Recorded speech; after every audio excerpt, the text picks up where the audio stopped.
Hey guys, and welcome back to the channel. If you're new here, then my name is Sadman, and today I'm going to tell you how you can sell website to anyone out there. For the last 4 years, I have mainly creating website for businesses. Mainly I was doing freelancing, so I haven't joined any creative agency or whatsoever. So I was just myself approaching businesses and sort of attempting to sell website. Let me just get straight into it. Now, the first thing that you have to understand is you have to understand the psychology of selling. So there was an old video that I was watching of Leonardo DiCaprio. Basically, he was trying to give a stranger his pen, and he was trying to ask them, "Oh, sell me this pen." Everyone was like, "Oh, this pen is a great.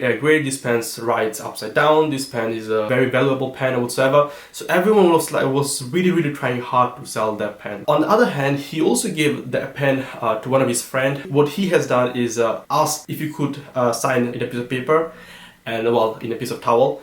And Leonardo DiCaprio, he was like, "Oh, I don't have a pen." So he was like, "Here you are. You need a pen." The moral of the story is you have to find people who really needs something, or they will get massive benefit if they had one. That's one of the things that we're doing. Don't go to a neighbor who, let's say, is an 80-year-old gentleman, and he is sort of repairing bicycles. So definitely he will not be into that, and he will not even understand what a website is or what's the purpose of a website. Mainly try to find people who are actively looking for people. So let's say, for instance, you can approach a beauty parlor, or you can approach nail technicians, sort of manicure shop, or maybe you can approach to car repair garages, or plumbers, or AC technicians, or electricians, or builders, or maybe, I don't know, let's say accountant. So things like this, you know that, oh, this person is making good amount of sales, I know them, so why not, I'm just going to approach it. So therefore, one thing that you shouldn't be doing is go to outside and then basically ask all the businesses that you can find, and then ask them if they need a website, because they're not going to work out.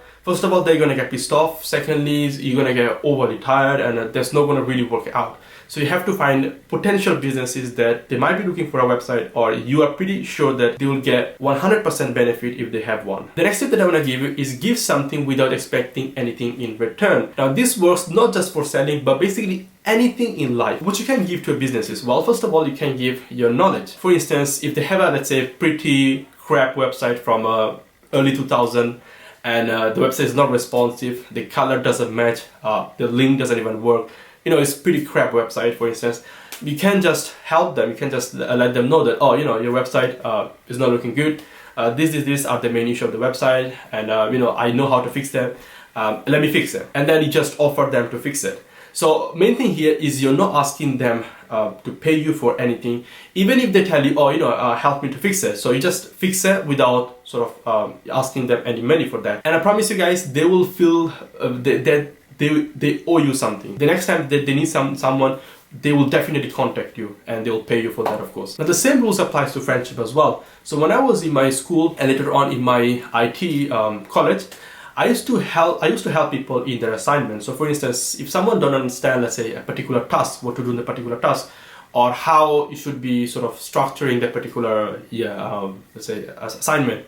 So I used to offer help, maybe just telling them what to do, or if they don't understand, then showing them how I've done it, so that people will get benefit. And the main idea here is a sort of to we are all on the same boat, and we are all trying to, we all have some goals, and we are all trying to achieve them. So why not just offer some help, and that will not badly affect you, isn't it? So if I just say help someone in completing a distinction criteria, it will not negatively hurt me or something. So why not just offer some help? Next, you should definitely try cold approach. Now, cold approach is one of the most effective way to get clients. Now, what is cold approach? Well, cold approach is where you go to a client in person and ask them. So you're not making any telephone calls, you're not emailing them, you're not sort of indirectly communicating with them, but just directly face-to-face conversation. That's it. That's cold approach. For the last 4 years, I was doing a lot of cold approaches. So I have essentially done most of my clients I found via cold approaches. Well, I had many referral clients, but most of them were cold approaches. The reason cold approach works is because of one big reason. Because you're going to business in person,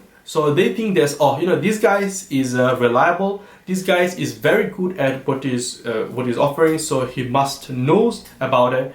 And also, these guys have overcome all those fear of approaching businesses, talking to person. So this guy is really trying his best. So why not just give him a chance?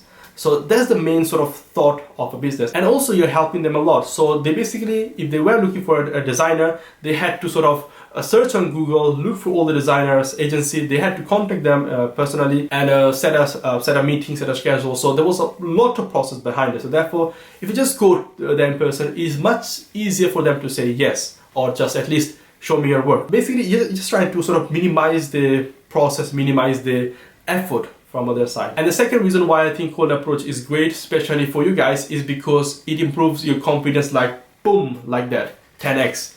So why? Well, because you are getting out of your comfort zone. You are going to a stranger. You are showing your work. You are speaking to them. You are making interaction, and also you're selling something that is absolutely a tricky thing, guys. Selling something is absolutely hardest thing. I mean, this improves your confidence like boom, like that, immediately, literally, guys. So after, let's say, few interaction, you already learn how to speak, and also you learn their body language. So after some time, you will start already identifying people who might be interested and those who you should be avoiding. So yeah, you'll become very, very confident. And this brings me to my next tip, and that is expect to get rejected.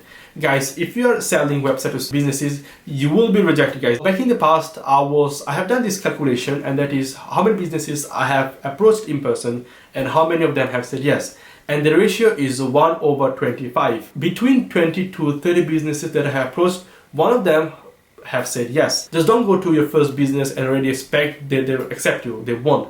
Probably not even the second one, not even the third one, not even the 10th one. And also having a thought of being rejected really helps when approaching businesses, because now you'll be less likely to take things very personally.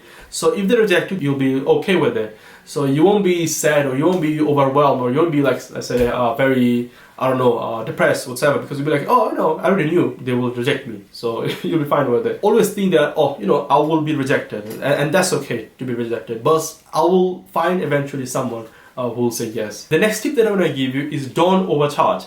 Guys, when you're first starting, I think it's very common and very sort of skyrocket your prices to start charging lots of money to your customer. I think you should be controlling here. What you should be doing is charging the minimum as you can and offer them the best service as possible. Why? Well, because first of all, they will really think that they have really got some good value out of it. And secondly, they will most definitely recommend anyone who's interested for a website. So you'll get lots of referral client, hopefully. And also, whenever they need anything, they will definitely get in touch with you. So they will really, really appreciate what you've done for them. The main idea here is to make your name available outside. So people know you. People know that, oh, this guy makes website, this guy makes good design, and this guy also do it for a reasonable amount of money. So because of that, slowly, you can increase the prices, but that has to be very, very slow pace. And finally, guys, the last tip that I want to give you is repeat this following step. So guys, getting clients is not easy. You have to continue. You have to keep doing it over and over again. So don't get tired of after doing, let's say, 10 times. Keep doing it. Eventually, you'll find clients. Eventually, you start, getting customer. And once you have sort of overcome, let's say, once you have got those 20 or 25 customers, then slowly the customer will automatically come. So you'll be referred. More and more people get to know you, and word of mouth is a great example of that. And eventually you'll be in a good position. So that's it for this video, guys, and I hope it was interesting, guys. And so these are my actual tips that I have followed for the last 4 years, and this really helped me to sort of get my clients. I hope it was interesting again, and subscribe to my channel if you liked it, and like and comment, guys. I'll see you in the next one, guys.